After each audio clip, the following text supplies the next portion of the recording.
ይህ የምጽአቱ አዋጅ ነጋሪ አገልግሎት ወቅታዊና ዕለታዊ ወጎችን በማቅረብ ትንታኔ የምንሰጥበት የተለያዩ እንግዶችንም በመጋበዝ የምናቀርብበት መድረክ ነው። አዘጋጅ ይልቃል አስራት። ሰላም ለእናንተ ይሁን ውድ የምጽአቱ አዋጅ ነጋሪ አድማጮቻችን፣ እንዴት ውላችኋል? በአዲስ ይዘትና አቀራረብ ብቅ ብለናል። እንደምትወዱት ተስፋ እናደርጋለን። እንግዲህ ዛሬ ዕለተ ቅዳሜ ነው። በዕለተ ቅዳሜ ደግሞ ወቅታዊ መልእክቶችንና መረጃዎችን የምናስተላልፍበት ሰዓት ነው። እነዚህ ደግሞ ወቅታዊ ጉዳዮች ዓለማችን ላይ ምን አይነት ክስተቶች ተከስተዋል፣ እነዚህ ክስተቶች ደግሞ በመጽሐፍ ቅዱስ አይን ሲታዩ ምን ይመስላሉ በማለት ከፓስተር አለማየሁ ጋር የምንወያይበት ሰዓት ነው። ፓስተር አለማየሁ እንግዲህ ለአገልግሎት ከአዲስ አበባ ከተማ ወጣ ብሏል። የሄደበትንም ደግሞ ሲመለስ በመጠኑ ሪፖርት ያደርግልናል። ለአሁኑ እንግዲህ በስልክ መስመር ላይ አግኝቼዋለሁ። ባለበት ሆኖ መረጃዎችን ያሰባሰበውን ያካፍለናል። እንዲሁም ደግሞ የእግዚአብሔርንም ቃል የዕለቱን የእግዚአብሔርን ቃል ያካፍለናል። መልካም ጊዜ እንዲሆንላችሁ እመኛለሁ። ካለው የጊዜ ጥበት ነው እንግዲህ ደውዬ ያገኘሁት። ከዚች መሸጋገሪያ በኋላ ተመልሰን እንመጣለን። የትም እንዳትሄዱ፣ ጠብቁን። ሰላም ላንተ ይሁን ፓስተር፣ እንዴት አለ? እንደምን አለ ወንድም ይልቃል? እግዚአብሔር ይመስገን። ያው መግቢያ ላይ እንዳልኩት ለአገልግሎት ወጣ ብለሃል። ያው ስትመለስ ያለውን ነገር ታካራናለህ። ይሁንና እንግዲህ ከተጣበበ ጊዜ ይህንን መረጃ ለአድማጮቻችን ለማካፈል ደስተኛ ስለሆንክ በአድማጮች ስም አመሰግናለሁ። እስኪ ዓለማችን እንዴት ውላለች፣ በአንተ እይታ ደግሞ ምን ይመስላል ብለን እስኪ ይሄንን እንድታጋራን መስመሩን ልልቀቅልህ። አመሰግናለሁ። እንግዲህ ዓለማችን ከመካከለኛው ምስራቅ እስከ አውሮፓ በጣም እየተጋጋለ ነው። እሱን ሰኞ ዕለት በደንብ አጠነካክረን ይዘን እንመጣለን። በጣም ዓለም አደጋ ውስጥ ገብታለች። በጣም የሚያስፈሩ ነገሮች አሉ። ነገር ግን በተለይ ደግሞ በዚህ በኢኮኖሚው ጦርነት ዓለምን ያቀዘቀዘ እፎይ ትንፋሽ የሰጠ ነገር ወደ አሜሪካ ተሰምቷል። ያረጋጋ ነገር ምንድነው? ይህም ዶናልድ ትራምፕ በተለያዩ ሀገሮች ላይ ጥለውት የነበረውን ታሪፍ በፍርድ ቤት ታግዷል። ይኸውም እንግዲህ ከውጭ ሀገር በሚገቡ ሸቀጦች የጣሉት ታሪፍ በእያንዳንዱ የአሜሪካ ዜጋ ላይ ያስከትለውን የኑሮ ውድነት ምክንያት በማድረግ በተለይ ከቻይና፣ ከካናዳ፣ ከሜክሲኮ ላይ የተጣለውን ታሪፍ ሙሉ ለሙሉ የታገደ ሲሆን ከሌሎችም ሀገር ላይ የጣሉትን 10%፣ 20%፣ 30%፣ 50% የሚሉትን በሙሉ ፍርድ ቤቱ ወደ ነበረበት እንዲመለስና እንዲቆም አግዶታል። እንግዲህ ይሄ የጣሉት ታሪፍ ሙሉ ለሙሉ መታገዱ ለምንድን ነው የሚለውን ነገር ቤቱ ሲጠቅስ አንደኛ ከስልጣናቸው በላይ ተጠቅመዋል የሚል ነው። ይህን ፍርድ ቤቱ ምክንያት ሲሰጠው ይህንን የሚያደረጉት ደግሞ በአሜሪካ የሚገኘው ይህንን ያደረገው በአሜሪካ የሚገኘው የንግድ ፌዴራል ፍርድ ቤት ነው፣ ዓለም አቀፍ ፍርድ ቤት ነው። እንግዲህ ይሄ ነገር ለአሜሪካኖች ትልቅ ደስታን ፈጥሮላቸዋል። በተለይ ለነጋዴዎቹ፣ ለአስመጪ ለላኪዎቹ በጣም ከፍተኛ ደስታ ፈጥሮላቸዋል። ይሄ ፍርድ ቤት እንግዲህ ሚንቶርስ ውስጥ ነው የሚገኘው፣ የዓለም የንግድ ፍርድ ቤት ነው። ይህ ታሪፍ በዓለም ዙሪያ የተጣለውንም ታሪፍ ማገዱን የሚጨምር ነው። ነገር ግን ታሪፍ ያልተነሳባቸው አውቶሞቢሎችና እነዚህና አልሙኒየም ንብረት የመሳሰሉት ነገር በሕግ ንግዱ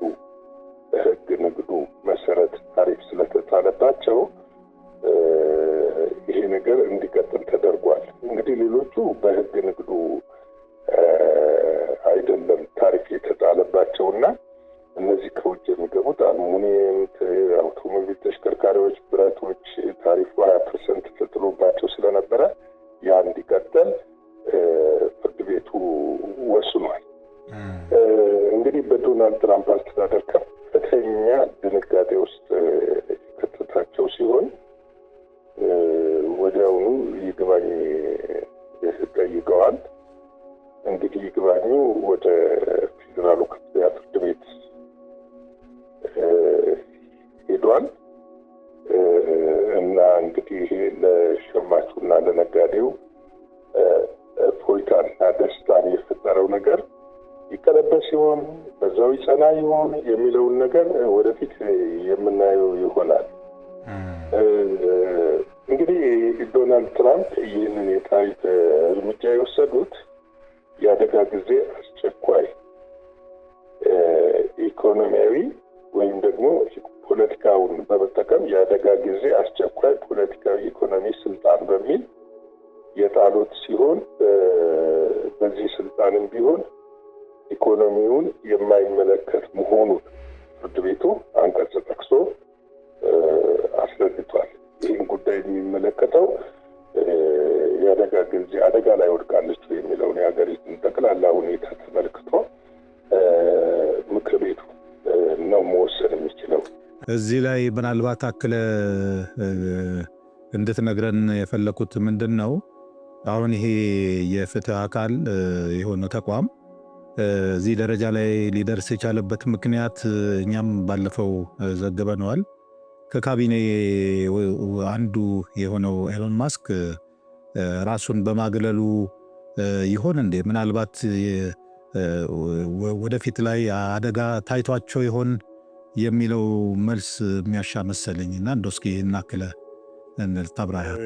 አሁን ምንድን ነው መሰለኝ የኤሎን መስክ በርግጥ ከዚህ በፊት ለእኛም ዘግበነዋል ለዶናልድ ትራምፕ ታሪፍ አካሄድ እንደማያዋጣና አሜሪካንን እንደሚጎዳ ሀሳብ አቅርቦ ነበረ። በዚህም ሀሳብ በኤሎን መስክና በዶናልድ ትራምፕ መካከል ልዩነት ተፈጥሮ እንደነበረ እናውቃለን እኛ። አሁን ግን እሳቸው ስልጣናቸውን ተጠቅመው ፍርድ ቤት ቢወሰነው ኤሎን መስክ ስልጣኑን መልቀቁ ካሳወቀ ከጥቂት ደቂቃ በኋላ የተገለጠ ነው። ምናልባት ከዛ ጋር አያያዝ የሚታወቅ ነገር የለም። ኤሎን መስክ ግን ያለው ምንድን ነው? በስራዬ ላይ ማተኮር እፈልጋለሁ የሚል ነው። ብዙዎች የፖለቲካ ተንታኞች የሚለው ኤሎን መስክ እንትኑ ገቢው እያሽቆለቆለ አክሲዮኑም እያሽቆለቆለ ስለመጣና በተለይም እነዚህ ቴስላ የሚባሉ መኪኖቹን ገዢ እያጣ መምጣቱ ከዛ ለመውጣት ምክንያት ሆኖታል ይላሉ። አንዳንዶቹ ደግሞ በሁለቱ መካከል በተፈጠረው አለመግባባት የወጣ ነው የሚል አይነት ነገር እንትን ይላሉ። ምክንያቱም ለምን መሰለህ አሁን እኮ ይሄ እኮ በጣም አስገራሚ ጉዳይ እኮ ስለሆነ ነው። በአንድ ማንኪያ እንጉረስ ሲሉ የነበሩ ሰዎች ርቀት ሳይሄዱ በዚህ አቅጣጫ ላይ እንደዚህ መለያየት ሲመጣ በጣም ግርምትን ስለሚጭር ነው። ያው እንግዲህ ምንድነው እንዲህ አይነት ነገሮች በፖለቲካ ዓለም ውስጥ ይከሰታሉ። በጣም ወዳጅም ሆነ ለተለያየ ይችላል። እኛም ሀገር እኮ ተከስቷል። ከዚህ በፊት አይተነዋል። ይከሰታሉ፣ የትም ይከሰታሉ። ፖለቲካው ዓለም ውስጥ እንደዚህ አይነት ነገሮች ተጠባቂና ተገማች ነገሮች ናቸው። ሁለት ሰዎች በአንድ አይነት ያስቡ አይባልም። የሀሳብ ልዩነትና አለመግባባት በሚመጣበት ሰዓት እነሱ በሰለጠነ መንገድ ያው ግጭትም ሳይፈጥሩ ሌላም ነገር ሳይፈጥሩ እሱ ስራውን ለቋል። እንግዲህ ዝርዝር መግለጫ ግን የሚገርምህ አልሰጠም። እሱ በቃ ስራዬ ላይ ማተኮር እፈልጋለሁ፣ የራሴ ስራ ላይ ማተኮር እፈልጋለሁ እና ስራዬ ተበድሏል የሚል ነገር ነው ያነሳው። ነገር ግን በዛ በፊት ግጭቶች እንደነበሩ እናውቃለን። በተለይ በዚህ በቻይና ላይ በተደረገው ታሪፍ ኢነርዝ የሚባለው ማዕድን አብዛኛው ለነ ቴስላ አይነት ካምፓኒዎች የሚያገለግል ነው እና እነዛ ታሪፎች መጣላቸው እና ታሪፎቹ በየጊዜው እየጨመሩ መምጣታቸው በሁለቱ መካከል መግባባት እንዳልነበረ ከዚህ በፊት ተገልጿል። ስለዚህ ከዚህ አንጻር አሁን የተፈጠረው ነገር የሚጠበቅም የሚገመት ምናልባት በሁለቱ መካከል ስላለው ነገር ጥልቀት ያላወቁ ሰዎች ካልሆኑ በስተቀር የሚጠበቅም የሚገመትም ነበርና ከዛ በኋላ ምንም የሚሰጠው እስራኤል ላይ ብቻ ማተኮር ፈልጋለሁ ማለት ደግሞ እንትን ብሏል። እንግዲህ ወደዚህ ወደ ኢኮኖሚው ስንመለስ ክሱን የመሰረተው ሊበርቲ ጀስቲስ ሴንተር የሚባል የጠበቆች ማህበር ሲሆን ክሱን እንግዲህ በዚህ በመሰረተበት ምክንያት ሁለት የተለያዩ ድርጅቶች ከሳሽ ነበሩ የተባለው። አንደኛው የወይን አምራች ድርጅት ነው። ሌሎቹ ደግሞ ጥቃቅን ቢዝነስ ግሩፖች ናቸው ክሱን በእነዚህ ጠበቆች በኩል ያስገቡት። እንግዲህ በዚህ ክስ መሰረት ፍርድ ቤቱ ወስኗል። የሚገርም ፍርድ ቤቱ ወዲያው እንደወሰነ የአሜሪካ የፋይናንስ ገበያ የመረጋጋት ነገር አሳይቷል። የንግድ ይሄ አክሲዮኑ ወደ ማደግ ወደ ነበረበት የመመለስ ሁኔታ አሳይቷል። ከስጋት መውጣት ነው። ገበያውም የመረጋጋትና ሸቀጦች የመቀነስ ነገር አሳይቷል። እንግዲህ ተመልሶ ይህን ሀገሪቱን ኢኮኖሚ ማንሰራራት ያመጣል ተብሎ ተገምቷል። ትራምፕ ይህንን እንግዲህ የመወሰን ስልጣን የላችሁም እያሉ ነው ፍርድ ቤቶቹ። እንግዲህ አሜሪካ ሀገር ደስ የሚል ነገር የፍርድ ቤትን ስልጣን ሽረህ የምታስካትልበት ነገር የለም። እንደ አፍሪካ ሀገር አይደለም። ዜጋ ሀገር የተወሰነውን ነገር ፕሬዚደንቱ ወይም አንድ ከፍ ያለ ባለስልጣን ሊሽረው ይችላል።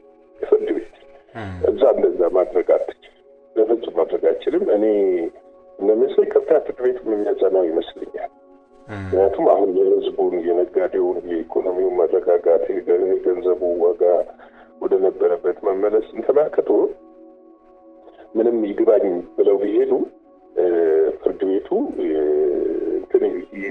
የሚል ይመስለኛል። ሌላው በዓለም አቀፍ ደረጃ እንግዲህ የአሜሪካ ኢኮኖሚ ምን ያህል ተጽዕኖ እንደሚያመጣ ሁላችንም እናውቃለን። እንደው ወደዚህ ነው ሀሳብ ከመሸጋገር በፊት እንደው ጥቂት አንድ ጥያቄ ለመጠየቅ ብዬ ነው። አንተ በዛውም መልእክትንም ስለምታስኬደው ቀደም ሲል መግቢያህ ላይ ዓለማችን በጣም አደጋ ላይ እየገባች እንደሆነ ጠቆም አድርገህን ነበርና ሁለተኛ ደግሞ ሲከተል አሁን ከዚህ ሀሳብ ጋር ቀደም ሲል ካነሳነው ሀሳብ ጋር የዚህ የፍትህ አካል በዚህ አይነት ነገር በዚህ መንገድ ከቀጠለ ዶናልድ ትራምፕ ያወጡት ህጎች ሊናዱ ነው ማለት ነው።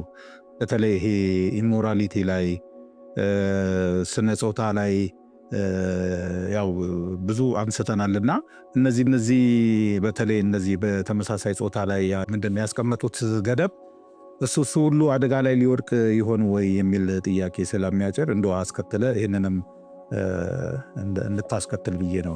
እሱ ላይ አደጋ አይጭርም። ምክንያቱም እሱ የጸደቀ ጉዳይ ነው። የትምህርት ፖሊሲው ላይ የተለያዩ ነገሮች ላይ ማድረግ ይችላሉ። ይሄ ኢኮኖሚው ላይ ግን ህጉን የተከተለ አይደለም ነው። አሁን ለምሳሌ በፍርድ ቤት ቀርቦ አንድ የታገደ ህግ አለ። እሳቸው ካጸደቁት ህግ ያ ምንድነው? የዜግነት ጉዳይ ነው። ማንም አሜሪካ ስለተወለደ ዜግነት አያገኝም የሚለው እሱ በፍርድ ቤት ታግዷል። ገብቷል። የዜጎች ሰብአዊ መብት የሚልና ያና የሀገሪቱን ህጎች በተመለከተ ጠቅላላ አጠቃላይ ሁኔታዎቹን ያያይዘው እንትን ስለሚል ማለት ነው። እና እዚህ ላይ ስጋት የሚፈጥር አይመስለኝም። ምክንያቱም እነዚህ ነገሮች የአሜሪካንን ውድቀት የሚያፋጥኑ እንደሆኑ ስለሚታወቅ ምናልባት ወደፊት እንግዲህ ከ3 ዓመት በኋላ እንግዲህ አሁን ወደ 1 ዓመት እየተጠጉ ናቸው። ከ3 ዓመት በኋላ ወይም ደግሞ 4ኛ ዓመታቸውን ጨርሰው ሪፐብሊካኖች ከተሸነፉና ዲሞክራቶች ካሸነፉ ያ እንደሚሆን አትጠራጠር። ደግሞ ያው ዘመኑ እየቀረበ ሲመጣ በቀጣዩ አስጊ ነገሮች አሉ። ከዛ በፊት ግን በጣም የሚያስቡ ነገሮች እንዳሉ እየታወቀ ስለሆነ እሱን ሰኞ ዕለት በሰኞ ዘገባችን አጠናክረን ይዘነው እንመጣለን ለማለት ፈልጌ ነው። መልካም።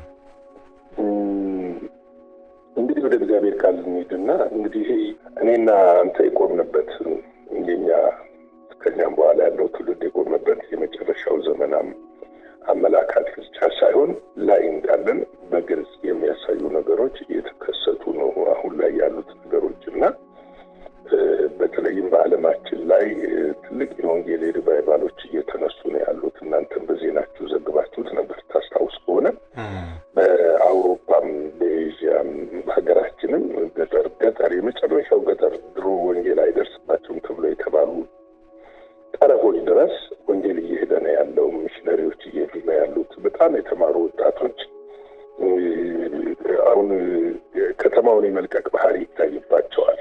ወደ ገጠር የማድላት ነገር አለና ነገር ግን ከዚሁ ጋር ደግሞ በሁለተኛ ጴጥሮስ ምዕራፍ 2 ቁጥር 1 እንደሚለው ብዙ ሐሰተኛ ነቢያቶችና ሐሰተኛ አስተማሪዎች ደግሞ ተከስተዋል። እየተከሰቱ ያሉበት ወቅትና ጥንቃቄ ደግሞ የሚያስፈልገው ነው። ምን ይላል ይሄ ቃል? ነገር ግን ሐሰተኛ ነቢያት ደግሞ በሕዝቡ መካከል ነበሩ፣ እንዲሁም በመካከላቸው ደግሞ ሐሰተኛ አስተማሪዎች ይሆናሉ። እነርሱ ያወጇቸውን ጌታ የዋጃቸውን ጌታ እንኳን ክደው የሚፈጥንን ጥፋት በራሳቸው ላይ እየሳቡ የሚያጠፋ ኑፋቄ አሾልከው ያገባሉ። ብዙዎችን በመዳራታቸው ይከተሏቸዋል። በእነርሱም ጠንቅ የእውነት መንገድ ይሰደባል ይላል። ይህ በሀገራችን እያየን ያለነው ነገር ነው። የእውነት መንገድ ሲሰደብ፣ ወንጌል ሲሰደብ፣ ክርስቶስ ሲሰደብ በጣም የተመለከትነው ነው። ምክንያቱ ደግሞ ይሄ ነው። አንዱ የሚያስነቅፍ ነገር እውነትን ስትሰራ፣ የጽድቅን ነገር ስትሰራ አትነቀፍ። ምናልባት ተቃውሞ ሊገጥምብህ ይችላል። ተቃውሞ ደግሞ የሚገጥምህ ከማን እንደሆነ ይታወቃል። እውነተኛው ወንጌል ስትሰራ እነዚህ ግን ምንድነው ራሳቸውን የሚወዱ ናቸው። አንደኛ እንደውም ዝቅ ብሎ ገንዘብን የሚወዱ እንደሆኑ፣ የገንዘብ ኑፋቄ ያለባቸው እንደሆኑ፣ ይህ መዳራት የሚለው ገብቷል። ልቅ ኢሞራሊቲ የምንለው አውሮፓ ላይ ምናምን ላይ የተከሰተውን እነዛን ነገሮች በስውር አሾልከው የሚያስገቡ መሆናቸውንና ለትውልዱ ልቅ ነገርን የሚፈቅዱ ከቅድስና ከእግዚአብሔር ጽድቅ ከእግዚአብሔር እውነት የሚያርቁ እንደሆኑ ይመለከታል። ብዙ ሰዎች ትንቢትን ብቻ ስለሰሙና መገለጽ ስለተነገረላቸው ሰዎች ትክክለኛ ነቢያት ነው ብለው ያስባሉ። እንደዛ አይደለም። ዛፍ በምን ይታወቃል? በፍሬ ይታወቃል። እና በበጎች መካከል ያለ ተኩላ ማቴዎስ ላይ እንደሚናገረው ምን ለብሶ ነው ይላል? የበግ ለምድ ለብሶ ነው ብሎ ነው የሚናገረው። እንግዲህ የበግ ለምድ የለበሰን አንድን ተኩላ የምትለይበት መንገድ ምንድን ነው ብለህ ስትመለከት ፍሬው ነው። እንትን አይደለም፣ ትንቢቱ አይደለም፣ መገለጡ አይደለም። የነገረህ ሊነግርህ ይችላል። ታሪክን ከአስከተ መቼ እንደተወለድክ፣ ምን እንደምታደርግ፣ ምን እንደምትል፣ ምን እንደምታስብ ሊነግርህ ይችላል። ይሄ የአንድ ፕሮፌት ትክክለኛ መገለጫ ነው ማለት አይደለም። ትክክለኛ መገለጫው ሰብአዊነቱ፣ ፍሬው፣ ህይወቱ፣ ላይቡ፣ አናኗሩ፣ ለክርስቶስ ያለው ፍቅር፣ ክብር፣ ለቤተ ክርስቲያን፣ ለሰዎች፣ ለአሕዛብ ሳይቀር ያለው ክብርና ፍቅር መገለጫዎቹ ናቸው። ስለዚህ እነዚህ ሰዎች ምን አድርገው ይላል? አሾልከው ያስገባሉ ይላል። እንደውም ማቴዎስ 7:15 ላይ ምን እንደሚጠቃለ የበግ ለምድ ለብሰው ከሚመጡባችሁ በውስጣቸው ግን ነጣቂ ተኩላ ከሆኑ ሐሰተኛ ነቢያቶች ተጠንቀቁ፣ ከፍሬያቸው ታውቋቸዋላችሁና ይላል። ከፍሬያቸው ምን ታደርጓቸዋል? ታውቋቸዋላችሁና ተጠንቀቁ ብሎ ነው የሚናገረው። እንድንጠነቀቅ ነው የሚነግረን የእግዚአብሔር ቃል። አሁን ላይ በምድራችን ላይ እየከሰሙ ያሉ አሉ፣ እንደ አሸን ደግሞ እየተነሱ ያሉ አሉ። ጥንቃቄ ልናደርግ ያስፈልጋል። የእነዚህ ሰዎች ትልቁ ፍላጎት አንድና አንድ ነው። ምድራዊ ነገር ማሳየት፣ ሰዎች ልቅ እንዲሆኑ ማድረግ፣ በእግዚአብሔር ስም ሀብትን መሰብሰብ፣ ምድራዊ ነገር መሰብሰብ፣ የመበለቲቱን መቀነት ሳይቀር ፈተው ማራቆት ነው የሚፈልጉት። ከእንደዚህ አይነት ነገር ደግሞ እንድንጠበቅ የእግዚአብሔር ቃል ይነግረናል ብዬ አምናለሁና እንግዲህ ቅዱሳን ወገኖች ላይክ፣ ሼር፣ ሰብስክራይብ አይረሳ። ከኛ ጋር አብራችሁ አገልግሉ። ይህንን አገልግሎት በገንዘባችሁ የምትደግፉ ካላችሁ በልባችሁ እንደሞላ በስክሪኑ ላይ በምታዩት አካውንት በጎፈንድሚ አገልግሎታችንን መደገፍ እና እኛ እንድታበረታቱን እንፈልጋለን። እግዚአብሔር ደግሞ በነገር ሁሉ ይረዳናል፣ ያግዘናል ብዬ አምናለሁና ዛሬ ደግሞ 12 ሰዓት ላይ ወንድሜ ብስራትና ወንድሜ ኤርሚያስ መኮያ ይጠብቋችኋል በቀጥታ ስርጭት። ያንንም ፕሮግራም ገብታችሁ እንድትከታተሉ ለሰዎችም እንዲከታተሉ ላይክ ሼር እንድታደርጉላችሁ በጌታ ፍቅር እጠይቃለሁ። ተባረኩልኝ። ጌታ ኢየሱስ ይባርካችሁ። መጋቢ አለማየሁ ታሞ ነበርኩኝ። ሻሎም ወንድማችን ይልቃል፣ ተባረክልኝ አንተ። እግዚአብሔር አብስቶ ይባርክ ፓስተር። እንግዲህ ከተጣበበ ጊዜ ነው ይህንን ቃለ መጠይቅ እንድናደርግ ፈቃድ የሆነው። ባለህበት እግዚአብሔር መካናውን እንስጥ። እንግዲህ ስትመለስ ደግሞ ጠቅለል ያለ ሪፖርት ባጭሩ ታጋራናለህ። እንግዲህ ውድ አድማጮቻችን ለዕለተ ቅዳሜ የያዝነው መረጃና መልእክት ይህንን ይመስላል። ኋላ ላይ ፓስተርም እንዳስታወሰን ወንድማችን ብስራትና ወንድማችን ኤርሚያስ መኮያ እንዲሁ በቀጥታ ስርጭት ላይ ምሽት 12 ሰዓት ተኩል አካባቢ ብቅ ይላሉ። ያንንም ለወዳጅ ዘመድ እንድታጋሩ ከወዲሁ ማሳሰብ እንወዳለን።